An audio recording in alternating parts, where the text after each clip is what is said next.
Hello guys, so welcome to my channel. भाई आज की वीडियो में करने वाले हैं अपना part number 8 straight lines class 11th maths का। ठीक है भाई, जिसके अंदर आज हम क्या करेंगे, अपनी एक्सरसाइज 9.2 करेंगे, जिसके 8 क्वेश्चन हम कर चुके हैं पिछली वीडियो में। ठीक है भाई, तो भाई चैनल को फटाफट सब्सक्राइब कर लेना, और जो पिछली वीडियो अगर अभी तक नहीं देखी है तो जाके जरूर देख लेना भाई।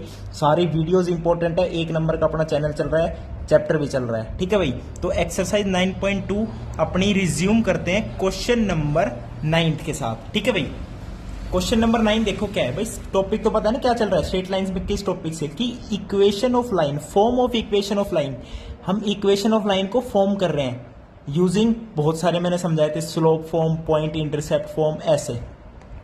तो 9th क्वेश्चन देखो क्या कह रहा है। Find the equation of the line passing through -3,5 and perpendicular to the line through the points 2,5 -3,6। यानी इक्वेशन ऑफ लाइन बतानी है जो इस पॉइंट से पास करती है, एंड परपेंडिकुलर है जो परपेंडिकुलर है उस लाइन से जो इन दोनों पॉइंट से पास करती है। अब परपेंडिकुलर का चक्कर क्या होता है भाई, पहले तो वो लाइन बता दो, ये है 2,5, ठीक है, ये है -3,6। अब जो लाइन की इक्वेशन हमें फाइंड आउट करनी है वो इसके परपेंडिकुलर है और पास करती है, कोई एक पॉइंट दे रखा है -3,5। अब मैंने बता रखा है मुझे चाहिए दो चीज, एक तो पॉइंट चाहिए, किसी इक्वेशन लाइन की इक्वेशन लिखने के लिए पॉइंट मिला हुआ है, एक मुझे चाहिए स्लोप। स्लोप मिला हुआ है यार, परपेंडिकुलर बता दिया तो इसका स्लोप निकालो। इसका स्लोप मान लेते हैं m, तो m मल्टीप्लाई बाय इसका स्लोप, प्रोडक्ट ऑफ स्लोप -1 होता है जब परपेंडिकुलर होती है। अब इसका स्लोप निकाल लें, इसका स्लोप क्या होगा, 6 - 5 इज 1, -3 - 2 इज -5, यानी -1/5। तो मैं लिखता हूं -1/5 मल्टीप्लाई बाय m, ये -1 आना चाहिए, स्लोप का प्रोडक्ट -1, तो m की वैल्यू 5 आ गई, यानी इसका स्लोप 5 आ गया। एक पॉइंट पता है, इक्वेशन ऑफ लाइन क्या होती है, y - 5 is equals to slope x -3, तो x + 3 हो गया। तो आपकी क्या बनेगी इक्वेशन, 5x, ये 15, ये माइनस का 5 उधर जाके प्लस का 5 हो जाएगा, 20 बन जाएगा। तो ये आपकी क्या बन जाएगी, इक्वेशन ऑफ लाइन बन जाएगी। भाई कुछ भी नहीं चाहिए, बस एक पॉइंट मिल जाओ, एक स्लोप मिल जाओ, कैसा भी क्वेश्चन हो आपको फाइंड आउट बस यही निकालना है। क्वेश्चन के अंदर ढूंढो कैसे स्लोप मिलेगा मुझे, कैसे मुझे पॉइंट मिलेगा, समझ गए। अब चलते हैं अपने 10th क्वेश्चन पे। 10th क्वेश्चन में क्या कह रहा है देखो, a line perpendicular to the line segment joining the points this and this, और वो line divides it in the ratio 1:n। Find the equation of the line. देख रहे हो कैसा क्वेश्चन है, एक लाइन दे दी, दो पॉइंट से मिलकर बनती है। कौन कौन से पॉइंट है, जैसे तो इसके अंदर इनफाइनाइट पॉइंट्स है, लेकिन दो पॉइंट से पास करती है। तो अपना पॉइंट कौन कौन से हैं भाई, एक 1,0 दे रखा है, एक 2,3। अब एक लाइन है जो इसके परपेंडिकुलर है और इसको डिवाइड करती है 1:n में, 1:n में डिवाइड करती है, ठीक है। अब इस लाइन की आपको इक्वेशन निकालनी है। सबसे पहली बात तो परपेंडिकुलर है तो स्लोप का प्रोडक्ट -1, तो स्लोप निकाल लेते हैं पहले। तो इसका स्लोप कितना है, इसका स्लोप निकाले, 3 - 0 इज 3, 2 - 1 इज 1, इसका स्लोप 3 है, तो ऑब्वियसली इसका स्लोप कितना होगा, इसका स्लोप आ जाएगा -1/3। अब इनका प्रोडक्ट करके देख लो, -1 आ रहा है। स्लोप प्रोडक्ट ऑफ स्लोप जो परपेंडिकुलर होते हैं आपस में, उनका प्रोडक्ट ऑफ स्लोप -1 आता है। भाई दो लाइन परपेंडिकुलर है तो दोनों लाइंस के स्लोप्स का प्रोडक्ट -1 के बराबर आएगा, तो इसका 3 है तो इसका -1/3 होगा। ओके, अब स्लोप पता चल गया। अब मैंने कहा था एक स्लोप निकालो, एक पॉइंट निकालो। पॉइंट निकालने के लिए ये वाला निकालेंगे, कैसे, section formula, coordinate geometry use हो गई ना, मैंने इसलिए ही चैप्टर के स्टार्टिंग में सारे फॉर्मूलाज बताए थे। अब ये पॉइंट मान लो x, y है, x1, y1 है, तो x1 क्या लिखते थे, m1 x2 plus m2 x1 upon में m + n, यानी 1 + n। x कोऑर्डिनेट आ गया, y1 m1 y2 plus m2 y1, n multiply by 0 is 0, and upon में m + n, ये आ गया। यानी एक पॉइंट पता चल गया आपको, स्लोप पता चल गया। अब लाइन की इक्वेशन लिख सकते हो, लिख सकते हैं गुरुजी, लिखे y - y1 कितना है, 3/1 + n is equals to slope कितना है, -1/3। x माइनस x1, x1 कितना है 2 प्लस एन अपॉन में 1 plus n, this is your x1। कोई दिक्कत? अब इस लाइन इक्वेशन को थोड़ा सा अच्छे से लिख दोगे? लिख देंगे, क्या दिक्कत है, लिख दोगे ना, लिख दो भाई। तो इसको लिखते हैं अच्छे से अगले पेज पे। देखो अपने पास क्या बन गई इक्वेशन, देखो भाई y माइनस क्या है 3 upon n plus 1 is equals to minus 1/3 x minus 2 plus n upon 1 plus n. ठीक है जी। अब इसको थोड़ा सा अच्छे से कर लेते हैं। 1 प्लस एन एलसीएम ले लो, तो ये बनेगा y के साथ क्या आएगा 1 plus n minus 3, 1 plus n denominator से कैंसिल कर दिया दोनों साइड से, ये 1/3, तो यहाँ पे आएगा x के साथ 1 plus n minus 2 plus n. Okay, अब देखो अब करना है क्या, अब y इज इक्वल्स टू क्या आएगा 1 प्लस एन को उधर डिवाइड में ले जाओ सब जगह, ठीक है। इस -3 को इधर ले आओ +3 में। ओके, अब 1 प्लस एन से डिवाइड कर दो सब जगह, तो x के साथ क्या आएगा माइनस x/3। अब ये माइनस माइनस प्लस हो गया, प्लस 2 प्लस n/3 और नीचे क्या आएगा 1 प्लस एन, और 3 के साथ क्या आएगा नीचे आएगा 1 प्लस एन। और थोड़ा सोल्व कर लो अच्छे से, माइनस x/3। अब ये क्या आएगा बताओ, नीचे आ जाएगा क्या 3 इंटू 1 प्लस एन, ऊपर क्या बन जाएगा 2 प्लस एन प्लस 3 3 से 9। ओके, अब ये बन जाएगा y is equals to minus x/3 plus 11 plus n, और नीचे बन जाएगा 3 मल्टीप्लाई बाई 1 प्लस एन। तो ये आपकी क्या बन जाएगी इक्वेशन ऑफ लाइन बन जाएगी। समझ गए, y is equals to mx plus c होती है ना भाई जनरल इक्वेशन ऑफ लाइन। तो यहाँ से पता चल गया स्लोप क्या है -1/3। ये आपका क्या है कंप्लीट इंटरसेप्ट, यानी y इंटरसेप्ट। जब x की वैल्यू 0 रखोगे तो y की वैल्यू ये आएगी। तो ये था आपका कौन सा क्वेश्चन, 10th क्वेश्चन हो गया। अब चलते अपने 11th क्वेश्चन पे। चलो जी चलें, कोई दिक्कत नहीं आ रही है भाई। चलो चैनल ने सब्सक्राइब जरूर करता रहिए भाई अगर अभी तक आपने नहीं किया है तो। 11th क्वेश्चन देखो, find the equation of a line that cuts of equal intercept on the coordinate axis, यानी दोनों एक्सिस पर इक्वल इंटरसेप्ट है, एक्स एक्सिस का भी वाई एक्सिस का भी, एंड पासिस थ्रू पॉइंट 2,3। एक पॉइंट पता चल गया। अब स्लोप चाहिए, स्लोप कैसे निकलेगी देखो। ये कह रहा है इक्वल इंटरसेप्ट है लाइन का, मान लो ये है, यानी ये और ये इक्वल है। अगर ये a,0 है तो ये भी क्या है 0,a है। समझ गए, ये भी a है ये भी a है। अब यहाँ पे स्लोप देखो इस लाइन का, 0 माइनस a आ गया, a माइनस 0 a आ गया, यानी इसकी स्लोप आ गई -1। अब स्लोप पता चल गई, और ये एक पॉइंट से पास करती है, कौन सा पॉइंट है वो 2,3 है। अब इक्वेशन ऑफ लाइन लिख दो simple, y -3 what is slope m, ये x -2, तो कितना हो गया y -3 is equals to -x + 2। तो आपकी इक्वेशन ऑफ लाइन बन गई -x + 5, y is equals to -x + 5। तो बस ये इक्वेशन ऑफ लाइन होगी। अब चलो भाई अपने 12th क्वेश्चन पे। 12वां क्वेश्चन देखो क्या कह रहा है, find the equation of a line passing through the point 2,2, very good, cutting off intercepts on the axis whose sum is 9, whose sum is 9। अच्छा, जो इंटरसेप्ट बना रही है ना एक्सिस पे, उनका सम है 9। अच्छा जी, बहुत बढ़िया। अब देखो ये क्या कह रहा है, एक पॉइंट से पास करती है, कौन से पॉइंट से 2,2 से लाइन पास कर रही है, और जो इंटरसेप्ट बना रही है ना ये और ये, मान लो ये है a,0 और ये मान लो 0,b। अब ये a डिस्टेंस है, ये b है। अब इनका जो सम है ये कह रहा है कि a + b है वो 9 दे रखा है आपको, a + b = 9। अगर ये a है तो ये कितना होगा 9 - a होगा, यानी दोनों का सम क्या है 9 है। अब एक पॉइंट पता है, अब स्लोप निकाल सकते हैं, बिल्कुल निकाल सकते हैं।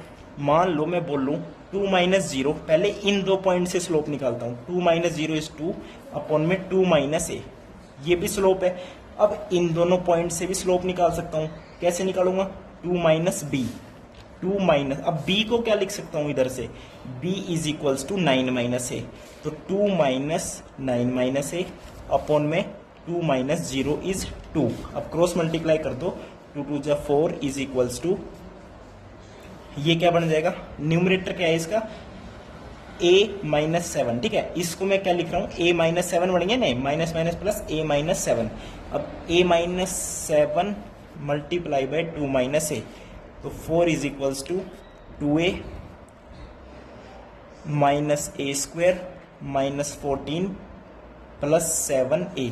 अब ये आपकी इक्वेशन क्या बन जाएगी, a square minus 9a plus 18 is equals to 0। ये इक्वेशन बनेगी। यहां से a की 2 वैल्यू आएगी। अब इसको फैक्टराइज कर लो। कैसे करोगे, a स्क्वायर 9 को लिख दो 6 और 3 में, minus 6a minus 3a plus 18 is equals to 0।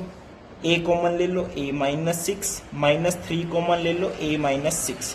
तो यहाँ से a माइनस 6 कॉमन लोगे तो a minus 3 and a minus 6, यानी यहाँ से a की वैल्यू या तो 6 आएगी या a की वैल्यू 3 आएगी। अब a की वैल्यू 6 लोगे तो b की वैल्यू 3 आएगी, एंड a की वैल्यू 3 लोगे तो b की वैल्यू 6 आएगी। तो अब इक्वेशन ऑफ लाइन लिख सकते हो, आराम से लिख सकते हैं। एक पॉइंट पता है, स्लोप कैसे होगा। अब देखो, दो इक्वेशन ऑफ लाइन बनेगी, a इज इक्वल्स टू 6 है, b इज इक्वल्स टू 3 है। a इज इक्वल्स टू 3 है, b इज इक्वल्स टू 6 है। तो a 6 है, b 3 है। स्लोप क्या है, देखो स्लोप तो वैसे क्या है, 0 minus b minus b, a minus 0 a minus b by a slope है। अब जब b 3 है, a 6 है, तो स्लोप कितना होगा, m होगा आपका माइनस का 1/2। अब माइनस 1/2 जब m है तो इक्वेशन क्या बनेगी, y minus 2 minus 1/2 x minus 2। अब इक्वेशन बन जाएगी ये क्या क्या बनेगी बताओ, 2y minus 4 is equals to minus x plus 2, यानी बोल सकते हो 2y plus x is equals to 6। एक इक्वेशन तो ये बन गई। इसको वैसे भी लिख सकते हो, y is equals to M X plus C की फॉर्म में, बाकी ऐसे भी लिख सकते हो। अब a 3 है, b 6 है, जब स्लोप की वैल्यू क्या आएगी, माइनस 2 आएगी। अब स्लोप माइनस 2 है तो इक्वेशन क्या बन जाएगी, ऑब्वियसली डिफरेंट इक्वेशन बनेगी। तो ये इक्वेशन बनेगी y minus 2 is equals to minus 2x plus 4, तो y plus 2x is equals to 6। इस बार आपकी इक्वेशन ये बन जाएगी। तो ये दोनों इक्वेशन बनेगी इस लाइन की, ठीक है भाई। समझ गए ना कैसे दो दो इक्वेशन बन रही है। तो ये था आपका 12th क्वेश्चन। अब चलते अपने अगले क्वेश्चन 13th क्वेश्चन पे। चले, चलो जी 13th क्वेश्चन पे चलते हैं। 13th क्वेश्चन में क्या कह रहा है, देखो 13th क्वेश्चन देखो भाई, find the equation of the line through the point 0,2 making an angle 2π/3 with the positive axis. अब स्लोप पता चल गया, टेंजेंट 2π/3, पॉइंट पता चल गया, ठीक है। अब आगे कह रहे हैं also find the equation of a line parallel to it crossing the y axis at a distance of 2 units below the origin. Okay, दो पार्ट से क्वेश्चन में। पहले तो इक्वेशन ऑफ लाइन निकाल लेते हैं, जिसमें थीटा पॉजिटिव एक्स एक्सिस के साथ 2/3 है, 2π/3, तो m क्या होगा, टेंजेंट थीटा। तो टेंजेंट 2π/3 को मैंने लिख दिया पाई माइनस π/3। तो फिर सेकेंड क्वाड्रेंट में नेगेटिव आएगा, तो माइनस टेंजेंट π/3 यानी 60, टेंजेंट 60 इज √3। तो आपका स्लोप कितना आ गया, माइनस √3। और ये लाइन जो है पास करती है पॉइंट 0,2 से। This is your point.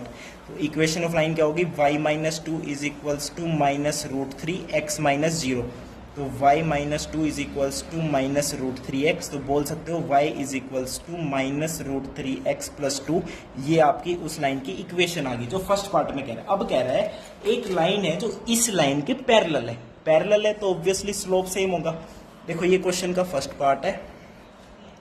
अब क्वेश्चन का सेकंड पार्ट देखो, स्लोप क्या है, पैरेलल है तो स्लोप रहेगा माइनस √3। अब कह रहा है कि और लाइन पे एक पॉइंट भी चाहिए।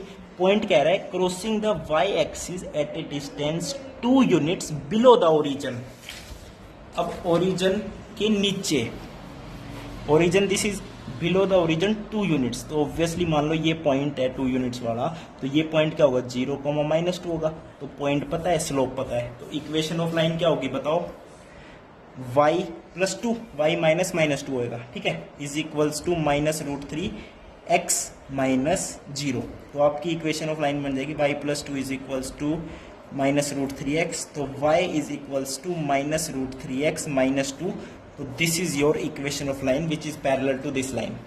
ठीक है भाई, तो ये था आपका कौन सा क्वेश्चन, 13th क्वेश्चन था। अब चलिए अगले 14th क्वेश्चन देखते हैं क्या कह रहा है। 14th क्वेश्चन में देखो क्या कह रहा है भाई।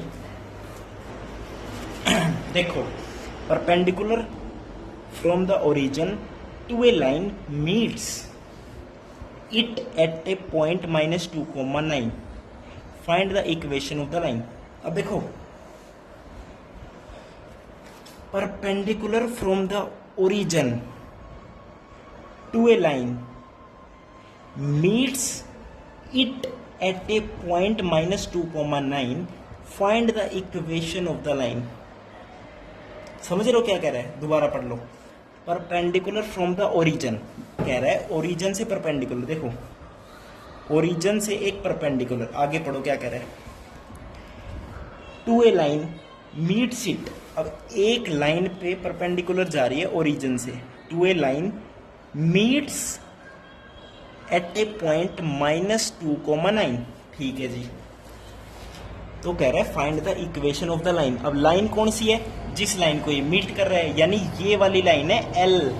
इस लाइन को आपको इक्वेशन बनानी है, इस लाइन की इक्वेशन। अब देखो, ओरिजिन से पास हो रहा है, पहली बात तो परपेंडिकुलर है, तो लाइन का एक पॉइंट पता चल गया, स्लोप बताना है। पहले स्लोप इस लाइन का निकाल लो, क्या होगा 9 - 0, 9 -2 -0 इज दिस। तो इस लाइन का जो स्लोप है वो ये मान लो m1 है, तो m1 की वैल्यू आ गई। अब इस लाइन का स्लोप मान लो m2 है, अब परपेंडिकुलर है तो मुझे पता है कि m1 m2 is equals to -1। m1 की वैल्यू आ गई 9 by -2 multiply by m2 is equals to -1। m2 की वैल्यू आ गई 2/9, 2/9 आ गई। अब स्लोप पता चल गया, पॉइंट पता है, लाइन की इक्वेशन बना दो। एल की इक्वेशन बनानी है यहाँ पे, समझ गए। y - 9 2/9 x -2 यानी x + 2। ओके, अब देखो ये मैंने फर्स्ट क्वाड्रेंट में बना दिया ये वाला पॉइंट। वैसे ये पॉइंट कहाँ आएगा बताओ, x नेगेटिव है y पॉजिटिव, तो ये सेकंड क्वाड्रेंट में आएगा, समझ गए। इसका डायग्राम कुछ ऐसे बनेगा, ये वाला पॉइंट है -2,9, समझ गए भाई। ये तो बस समझाने के लिए, बाकी समझ में आना चाहिए, डायग्राम भी सही बनाना पेपर में और समझना भी सही। अब इसको सोल्व कर लो बस। कैसे करोगे, ये लिख लो 9y - 81 2x + 4, तो 9y is equals to 2x + 85। तो this is your equation of line, 14th question का आंसर। ठीक है भाई, अब चले अगले क्वेश्चन पे। अब अगले क्वेश्चन क्या कह रहा है, देखो भाई 15th क्वेश्चन पे चलते हैं। 15th क्वेश्चन में क्या कह रहा है, देखो, length L in centimetres of a copper rod is a linear function of it Celsius temperature. ठीक है, लेंथ जो है एक लीनियर फंक्शन है और ऑफ इट सेल्सियस टेम्परेचर का, यानी बोल सकते हो जैसे y और x आपस में लीनियर फंक्शन है, तो लेंथ एक फंक्शन बना दो सेल्सियस डिग्री का, तो mc प्लस ये mc तो क्या होगा, जैसे y is equal to mx plus ये ना, ऐसे लिख रहा हूँ l is equal to mc plus d, मान लो कोई भी पैरामीटर है, इंटरसेप्ट है। ठीक है, ये लीनियर फंक्शन बना दिया, length of road, c is degree Celsius temperature पे। ठीक है, क्या कह रहा है, एक्सपेरिमेंट करा, L जब इतना है C 20 है, L जब इतना है C 110 है, तो एक्सप्रेस करो L in terms of C। अरे भाई देखो, इस क्वेश्चन को इतने में ही खत्म करूंगा, बाकी आपका काम है। लेंथ जब 124.942 है तो टेम्परेचर कितना है 20 है, L पता है C पता है, M और D में एक इक्वेशन आ गई यहाँ से। अब कह रहा है एक और बता दिया, L की वैल्यू जब 125.134 है तो टेम्परेचर कितना है 110 है। अब यहाँ से भी एक इक्वेशन आ गई, किसके अंदर, M और D के अंदर। M और D दो ही तो वेरिएबल है, दो वेरिएबल के लिए दो इक्वेशन बहुत है, दोनों इक्वेशन से M की वैल्यू पता चल जाएगी, D की वैल्यू पता चल जाएगी। अब M और D की वैल्यू पता चल गई तो इक्वेशन बना दो, L और C में रिलेशन बता दो लीनियर फंक्शन बना के, बस यही तो है यार, मेनली इक्वेशन बन जाएगी ये। M और D की वैल्यू निकालने के लिए ये चीज दे रखी है, आप फटाफट इसकी इक्वेशन बना लो और इसको बना दो, एक्सप्रेस कर दो L in terms of C। ठीक है, इसको करके बताओ मेरे को और कमेंट में इसका आंसर जरूर बताना। ठीक है भाई, अब चलते हैं अगले 16th क्वेश्चन पे। चलो जी 16th क्वेश्चन में चलो भाई, इक्वेशन ऑफ लाइन निकालते निकालते ये सोचोगे यार भाई, मैं बताऊं IIT का एक भी क्वेश्चन निकाल लेना स्ट्रेट लाइन से, अगर मैंने जो बताया है कि एक स्लोप चाहिए एक पॉइंट चाहिए, इसके अलावा कुछ नहीं है। पूरा आईआईटी का क्वेश्चन सॉल्व कर दोगे स्ट्रेट लाइन चैप्टर से, कुछ भी हो जाए। और आगे अभी तो बहुत पढ़ोगे अभी लाइंस के बारे में, स्ट्रेट लाइंस के बारे में नेक्स्ट वीडियोस में, तो जरूर देखना भाई उनको, ठीक है। बहुत काम आती है भाई ये सारी चीजें। अब चलते हैं 16वें क्वेश्चन पे। 16वें क्वेश्चन में क्या कह रहा है, owner of a milk store finds that he can sell 980 litre of milk each week at इतना रुपए पर लीटर, और 1220 लीटर बेच सकता है हर एक हफ्ते में 16 के भाव से। Assuming a linear relationship between selling price and demand. Demand मतलब ये लीटर वाला मिल्क कितना लीटर चाहिए, सेलिंग प्राइस ये वाला 14 रुपए पर लीटर। भाई 1 लीटर 14 रुपए का कहाँ दूध मिलता है यार, ये तो चाड़े पड़ रही है NCERT. How many litres could he sell weekly at rupees इतना। तो मान लेता हूं मैं कि डिमांड कैपिटल एल से दिखा रहा हूं, एल ये क्या है, डिमांड है, इतना लीटर ऑफ दूध डिमांड है। बात तो हर हफ्ते की चल रही है। आर से मैंने डिनोट कर दिया रेट, तो एक लीनियर फंक्शन बना सकता हूं जैसे पिछले बनाया था, L is equals to R M plus C. C एक इंटरसेप्ट मान लेते कुछ भी, आर रेट एल डिमांड। अब कह रहा है हर हफ्ते की बात है ना, देखो कह रहा है 980 लीटर बेच सकता है। एल की वैल्यू 980 है तो आर की वैल्यू कितनी है, 14 है। एक चीज ये आ गई। एक चीज कह रहा है जब एल की वैल्यू 1220 है तो रेट कितना है, रेट है इसका कितना, 16। तो एक चीज ये आ गई, यानी यहां से एम और सी दो ही तो वेरिएबल बन गए, एम और सी की वैल्यू आ जाएगी यहां से, एक यहां से आ जाएगी, यानी एम और सी में एक इक्वेशन यहां से बनेगी, एक इक्वेशन यहां से बनेगी। तो दोनों इक्वेशन को सोल्व करेंगे तो एम निकल जाएगा, सी निकल जाएगा। एम और सी निकल गया तो डिमांड में और रेट के अंदर आपके पास एक रिलेशन आ जाएगा। मान लो, समझ गए ना क्या सिस्टम है, तो मान लो ये इक्वेशन बन गई। अब आपसे क्वेश्चन में चाहे पूछे कुछ भी पूछे, आपसे कह रहे हैं कि कितनी डिमांड होगी अगर वो 17 रुपए के भाव में बेचेगा, तो आर की जगह 17 पुट कर दो और एल की वैल्यू फाइंड आउट कर लो। बस जैसे पिछले क्वेश्चन में मैंने बोला है, 2 इक्वेशन बना के दे दिया, आप उसे सोल्व कर लो। ऐसे ही सेम इसी क्वेश्चन में, तो दोनों क्वेश्चन की दोनों इक्वेशन को फ्रेम करो, उनका आंसर निकालो, एम और सी की वैल्यू निकालो, देन मुझे बताओ कि जब रेट 17 होगा तो उसकी डिमांड कितनी होगी। ठीक है भाई, सिंपल लीनियर इक्वेशन है भाई। अब मैं चल रहा हूं अगले क्वेश्चन पे, 17th क्वेश्चन पे। 17th क्वेश्चन में देखो, P A, B is the midpoint of a line segment between axes। ये मिड पॉइंट है किसी लाइन सेगमेंट का जो बिटवीन द एक्सिस है, एक्सिस के बिटवीन है। अच्छा जी, तो show that equation of the line is this. अच्छा ये शो करके दिखाओ कि इक्वेशन ऑफ लाइन ये है। भाई कहना क्या चाह रहा है क्वेश्चन, बिटवीन द एक्सिस का मतलब क्या होता है, एक एक्सिस ये है, एक एक्सिस ये है। Between the axis, mid point of a line segment between axis. Axis के बिटवीन, एक्सिस के बीच में, एक ये एक्सिस एक इसके बीच में, तो मान लो यार यही लाइन हो सकती है एक। अब इस लाइन का मिड पॉइंट दे रखा है ए कोमा बी, इस लाइन का मिड पॉइंट दे रखा है ए कोमा बी, ऐसे मान के चल रहे हैं क्या। और देखते हैं भाई और क्या कह रहे हैं क्वेश्चन। तो हमें प्रूव करना है, शो करना है कि x by a plus y by b is equals to 1। 1 नहीं, इज इक्वल्स टू 2 प्रूव करना है, 2। बहुत बढ़िया जी। अच्छा जी, ओके चलो मान लेते हैं ए कोमा बी, ये distance A,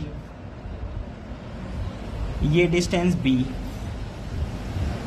x by a plus y by b is equals to 2 prove करना है ना, हमें शो करना है x बाय ए। ठीक है जी, देखो भाई सबसे पहली बात तो ये पॉइंट क्या है, a कोमा 0, ये पॉइंट क्या है 0 कोमा बी। ओके, पर यार ये मिड पॉइंट है,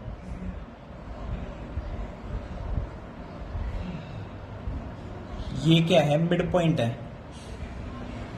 अच्छा हो सकता है लाइन ऐसे हो, ये आपका एक्सिस है, इन बिटवीन द एक्सिस, और ये मान लो कहीं टच कर रही है a कोमा 0 पे, ये कहीं टच कर रही है 0 कोमा बी पे, तो इसका जो मिड पॉइंट है वो a कोमा बी है। मिड पॉइंट मतलब अच्छा ए मत मान लो, ये मान लो ए प्राइम, ये मान लो बी प्राइम। अब मिड पॉइंट मतलब A prime by two, A prime by two is equals to A, similarly B prime by two is equals to B. हाँ ये डायग्राम सही है, इसका डायग्राम यही है, ठीक है भाई, इसको हटाओ। यानी बिटवीन द एक्सिस मतलब ये एक्स एक्सिस, ये वाई एक्सिस, तो बिटवीन द एक्सिस लाइन ऐसे बनाना आप, ठीक है। तो एक एक्स इंटरसेप्ट ए है, वाई इंटरसेप्ट बी है, बी प्राइम है, ए प्राइम है, तो उसका mid point a comma b है। तो मेरे को ए प्राइम और ए में रिलेशन मिल गया कि A prime is equals to 2a, B prime is equals to 2b। अब जब दोनों आपको इंटरसेप्ट पता होते हैं तो इक्वेशन ऑफ लाइन कैसे लिखते हो? इस लाइन की इक्वेशन फ्रेम करने के लिए अगर इंटरसेप्ट ए और बी है तो बोलते हो x by a plus y by b is equals to 1। अगर इंटरसेप्ट ए और बी है तो, लेकिन अभी इंटरसेप्ट है ए प्राइम और बी प्राइम, और ए प्राइम क्या है 2a है, तो ये क्या होगा 2a, बी प्राइम क्या है 2b है, तो ये क्या होगा 2b। तो यहां से लिख सकते हो x by a plus y by b is equals to 2। तो बस अब जब जो शो करना था वो शो कर देते हैं, तो बड़ा बड़ा क्या लिख देते हैं, हैंस शोन लिख दो या फिर हैंस प्रूव्ड लिख दो। तो ये था आपका 17th क्वेश्चन। अब चलते हैं अपने 18th क्वेश्चन पे। चलो जी 18th क्वेश्चन में चलें। चलो सर जी 18th क्वेश्चन देखो भाई क्या कह रहे हैं। पॉइंट आर एच कोमा के divides A line segment between the axis, अच्छा ये भी बिटवीन द एक्सिस है, इन the ratio 1:2, find equation of the line. अच्छा जी अब एक लाइन है, लाइन सेगमेंट, वो भी बिटवीन द एक्सिस है, और एक पॉइंट है आर, उसके कोऑर्डिनेट्स है एच कोमा के, तो वो डिवाइड करता है लाइन सेगमेंट को 1:2 में, तो 1:2 में डिवाइड कर देगा। अब ये पॉइंट मान लो क्या a,0, ये मान लो क्या 0,b।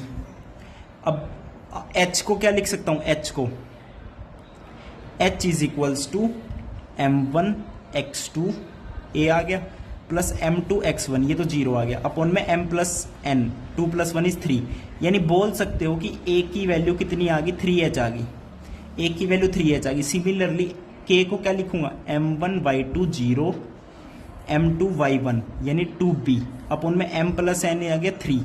यानी बोल सकते हो कि b is equals to 3k/2। अब a की वैल्यू पता चल गई, b की वैल्यू पता चल गई, यानी इंटरसेप्ट पता चल गई। अब इक्वेशन ऑफ लाइन क्या होती है, x अपॉन में x इंटरसेप्ट क्या था a की वैल्यू क्या है 3h है, प्लस y अपॉन में y इंटरसेप्ट ये क्या है 3k/2 इज इक्वल्स टू 1। तो बोल सकते हो क्या x/h 2y/k is equals to 3। तो ये आपकी लाइन ऑफ इक्वेशन बन गई। अब चलते अपने लास्ट एंड फाइनल क्वेश्चन पे, 19वें क्वेश्चन पे। 19वां क्वेश्चन क्या कह रहा है देखो, by using concept of equation of line prove that 3 points are collinear. अच्छा तीनों पॉइंट्स कोलिनियर है, ये प्रूव करना है। देख रहे हो हमें करना है प्रूव, और कंसेप्ट लगाना है इक्वेशन ऑफ लाइन का। बहुत बढ़िया, बिल्कुल लगा देंगे भाई। 3 पॉइंट्स है, मान लो P है 3,0, Q पॉइंट है -2, -2, R क्या है 8,2। अब कोऑर्डिनेट ज्योमेट्री लगानी होती तो ट्रायंगल का एरिया निकालते, अगर वो 0 के बराबर आ जाता बोल देते तीनों पॉइंट्स कोलिनियर। अब हमें यूज करनी है equation of line. Equation of line use करें, यानी मैं कह रहा हूं इन 2 पॉइंट से एक लाइन बना दो एंड इन 2 पॉइंट से एक लाइन बना दो। अगर लाइन ऑफ इक्वेशन सेम आ गई एंड उसका स्लोप भी सेम आ गया तो वो सेम ही लाइन हो जाएगी। तो पहले इसका स्लोप निकालो, -2 -0, तो -2 -3 इज -5, यानी 2/5 इसका स्लोप आ गया। अब पॉइंट ये ले लेता हूं, तो y -0 2/5 x -3, तो इक्वेशन ऑफ लाइन बन जाएगी 5y is equals to 2x -6। तो इक्वेशन ऑफ लाइन बन गई। अब इन दोनों पॉइंट से स्लोप निकालता हूं, 2 -2 कितना आ गया स्लोप 4, 8 -2 कितना आ गया 10, तो कितना आ गया 2/5 आ गया स्लोप। अब देखो इसका भी स्लोप 2/5, इसका भी स्लोप 2/5, तो स्लोप सेम से तो भाई पैरेलल भी हो सकती है, जरूरी नहीं है कि वो क्या हो। अब ये चीज सोचो पैरेलल कैसे होगी, एक लाइन है, ये पॉइंट P है, ये Q है, एक लाइन बना दी मैंने। अब इन दोनों पॉइंट से मान लो ये पॉइंट आर है और इन दोनों से स्लोप निकाला तो सेम आ रहा है और इन दोनों से स्लोप निकाला तो भी सेम आ रहा है। क्या ये कभी पैरेलल हो सकती है, ये लाइन और ये? तो ये स्लोप सेम कब आएगा? ऑब्वियसली जब ये आर भी इसी लाइन पे लाई करेगा। इट मीन्स ये तीनों कैसे हो गए? कोलिनियर हो गए। बाकी मैं इक्वेशन ऑफ लाइन भी बना देता हूँ दोनों से।